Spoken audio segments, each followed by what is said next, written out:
આકાશવાણી અમદાવાદ વડોદરા પ્રાદેશિક સમાચાર સંસ્કૃતિ ભૂંડિયા વાંચે છે.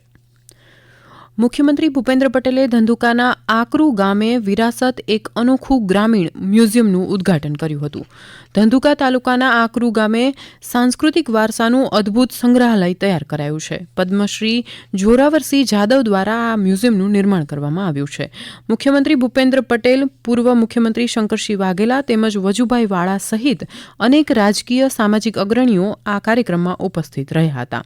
આ પ્રસંગે સંગ્રહાલયની સાથે સાથે 246 કરોડ રૂપિયાના વિકાસ કાર્યોનું લોકાર્પણ અને ખાતમુહૂર્ત પણ મુખ્યમંત્રીના હસ્તે કરાયું હતું. ધંધુકા નગરને એક જ દિવસમાં આજે 246 કરોડ રૂપિયાના વિકાસ કામોની ભેટ આપીને આજે વિકાસ ઉત્સવની શરૂઆત નવા વર્ષની કરી છે. આજે ધંધુકાની ભૂમિ પર વિકાસ બી વિરાસત બીનો મંત્ર સાચા અર્થમાં સાકાર થયો છે. આજે શ્રી જોરાવરસિંહ જાદવના વિરાસત મ્યુઝિયમ અને ઝવેરચંદ મેઘાણી સ્મારકના ઉદ્ઘાટન સાથે અહીં આજે 246 કરોડ રૂપિયાના વિવિધ 184 વિકાસ કામોના લોકાર્પણ અને ખાતમુહૂર્ત થયા છે.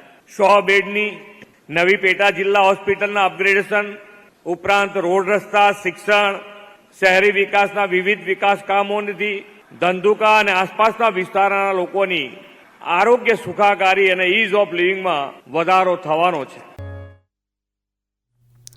રાજ્યમાં છેલ્લા 24 કલાકમાં અલગ અલગ જગ્યાએ થયેલા અકસ્માતમાં 5 મોત નીપજ્યા છે. જામનગર રાજકોટ હાઈવે પર આવેલા ધ્રોલ નજીકના જાયવા ગામ પાસે અકસ્માત થયો હતો. આશાપુરા હોટેલ પાસે એક્ટિવા અને બોલેરો વચ્ચે ભયંકર અકસ્માતમાં 3 લોકોના મોત થયા છે. ઘટનાની જાણ થતાં પોલીસ ઘટના સ્થળે પહોંચી વધુ તપાસ હાથ ધરી હતી.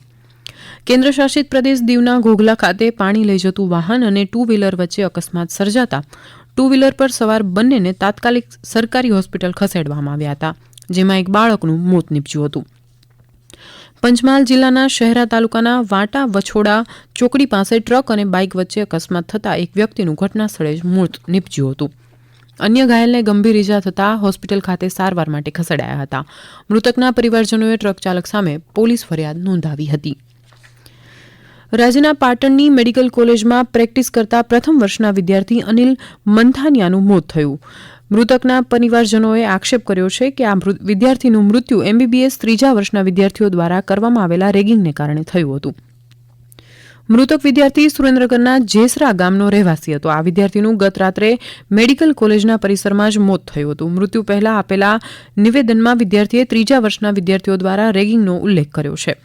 કોલેજના ડીન દ્વારા જણાવાયું હતું કે વિદ્યાર્થીને ચક્કર આવવાના કારણે તેને હોસ્પિટલમાં દાખલ કરાયો હતો, જ્યાં વિદ્યાર્થીનું મોત થયું હતું.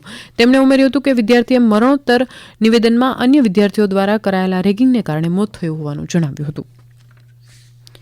કેન્દ્ર અને રાજ્ય સરકાર દ્વારા ખેડૂતો પાસેથી ટેકાના ભાવે મગફળી, મગ, અડદ અને સોયાબીનની ખરીદી શરૂ કરવામાં આવી છે. આ શરૂ કરાયેલી ખરીદીના ભાગરૂપે કચ્છમાં કુલ 3,936 ખેડૂતોએ ઓનલાઈન નોંધણી કરાવી છે. ભુજ, અંજાર, રાપર, અબડાસા, માંડવી અને ભચાઉ ખાતેના સેન્ટર પરથી એક મણના 2,716 રૂપિયાના ભાવે 107 મેટ્રિક ટન મગફળીની ખરીદી કરવામાં આવી છે.